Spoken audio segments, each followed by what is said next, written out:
Hello everyone, Ember Power here and welcome back to a new video. In this one I'm going to be taking a look at the top 5 counter decks post rotation. Now of course this video is highly subjective, so feel free to disagree or agree in the comments, and of course let me know if I missed any decks down below. So taking the number 5 spot is going to be a card that's probably forgotten to most of you, and that is going to be Lucario from Brilliant Stars. So Lucario has the ability Roaring Resolve that allows it to place 2 damage counters on itself to search your deck for fighting energy and attach it to Lucario. So decent ability, and then the attack for 2 fighting energy does 10 damage, and then you discard all fighting energy from this Pokemon, and you end up doing 60 more for each card you discarded in this way. So if you discard 2 energy, the minimal cost, then you'll do 130. You discard 3 energy, you'll actually be doing 190, which isn't too shabby. So the whole point of bringing up Lucario is that Miraidon, the lightning type Pokemon from Scarlet and Violet, looks to be really strong, and thus it will encourage more lightning type Pokemon to see play in the standard format. So Lucario for 2 energy can just 1-hit KO Miraidon, and then with some modifiers can easily 1-hit KO a bunch of other fighting weak Pokemon, such as Zoroark Vstar, Gengar Vmax, which will likely show up to counter off the Mew Vmax, as well as, other lightning type Pokemon that might end up seeing play. There's also a bunch of other options for Lucario to be partnered with. There is the Lucario Vstar that has the 1-hit KO attack Aura Star that does 70 times the amount of energy attached to all of your opponent's Pokemon. There's the Lucario EX that does 160 and then a 50 snipe to one of your opponent's benched if you need a sniper. There's the Cryogon EX that allows you to accelerate 2 energy from your discard pile to one of your Pokemon. However, this will end your turn.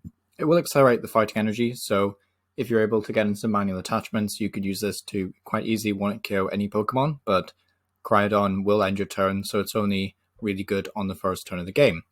There's also Hisuian Arcanine V that will allow you to move a bunch of energy to it and use massive damage with Rock Bullets, so seems pretty decent. There's also the Galarian Breastplate. It says this fighting type Pokemon takes 30 less damage from attacks. And then there's the classic partners in the form of Zoroark and Galarian Moltres. So if you're interested in more back to basics kind of build post rotation, then using Zoroark to switch into Lucario or something like a Bibarel, and then using Galarian Moltres in the late game in order to deal with Mew and Gardevoir EX. So yeah, I think Lucario could be a bit of an underrated pick for post rotation. So yeah, it doesn't seem so bad at all. The number 4 spot will be Zoroark Vstar. So Hisuian Zoroark has been a pretty good V-Star in Standard, but it never really is given the time to shine, I think, in the West. There has been some decent results over Far Eastern ways. I'm pretty sure this deck won a regionals in Malaysia. I don't remember exactly where that regional was. Pretty sure it was Malaysia. But either way, Zoroark Vstar looks to be pretty decent post-rotation, primarily because it doesn't really lose anything, and it's a really strong deck anyway. So it keeps around Gengar, Dunsparce, Bibarel, Cape Bog, Ultra Ball, Double Turbo Energy. And similar to other decks, it can quite easily tech in Dark type attackers. I've included Galarian Moltres here as like a decent option. But of course you can include different ones such as the Galarian Moltres V. So it doesn't seem like a terrible deck at all to consider post-rotation. Also there's Dunsparce to tech for weakness if you're ever worried about fighting types appearing in order to counter the lightning decks. Then the number 3 spot is going to be Palkia Vstar, which is a deck that's really kind of fallen off in the limelight a bit.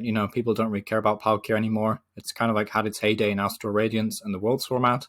That's one of the reasons why I think it could be underrated going into post-rotation, because not a lot of people will be thinking of Palkia because of Inteleon going away. However, it still has Bibarel, it still has Mew, it still has Radiant Greninja, it still has really good attackers like Carbuncle V for 1-hit KOs on those bulkier Pokemon, as well as Kyurem VMAX for better 1-hit KO potential, as well as a Alolan Vulpix V-Star as to act as more of a niche counter to Pokemon with abilities, i.e. Miraidon or Koraidon. So Palkia is a cool one. I think this could be pretty decent post-rotation. Obviously I have no idea how it will play out, but I do think Palkia V-Star will be pretty decent going forward. The number 2 spot is going to be Raichu V and just Raichu V partners in general. Of course, the new electricity generator allows you to look at top 5 cards of your deck and accelerate up to 2 lightning energy you find there to your bench lightning Pokemon in any way you like. And then Raichu V says you may discard any amount of lightning energy from your Pokemon and does 60 damage for each card discarded in this way. So you can use different ways of accelerating energy.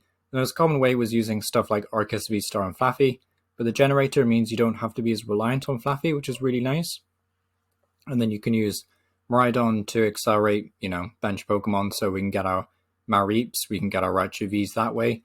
We can even get our Magmites for the Magneton EX, so I think this deck is pretty decent. It's also got the fact going for it that Flappy can evolve into Ampharos EX, so yeah, honestly, I'm sold on Raichu V. I think it could be really good. It will need some testing out because that's obviously going to be a big selling point is, will this deck actually be consistent enough? But I think it could get there, honestly. Number 1 spot is going to be Gengar Vmax, Dark-type attackers. Pretty self-explanatory. I know there's a Radiant Charizard in here, but that's because I didn't really know where to put Radiant Charizard. It's sort of like a honorable mention kind of card. And yeah, so Dark-type attackers in here to counter the likes of Mew Vmax and Gardevoir EX, which will probably end up being very good post-rotation. So expect to see Dark decks just popping up a lot more. Stuff like Galarian Moltres V will probably come back into favor. Drapion V is a good answer to Mew, but it doesn't quite cover Gardevoir weakness, so I think Galarian Moltres, like the basic non-V one, is a very strong option going forward post-rotation. So thanks for watching. Let me know what you think down below. It's been Emma Power, and hope to see you on the next video. Thank you for watching.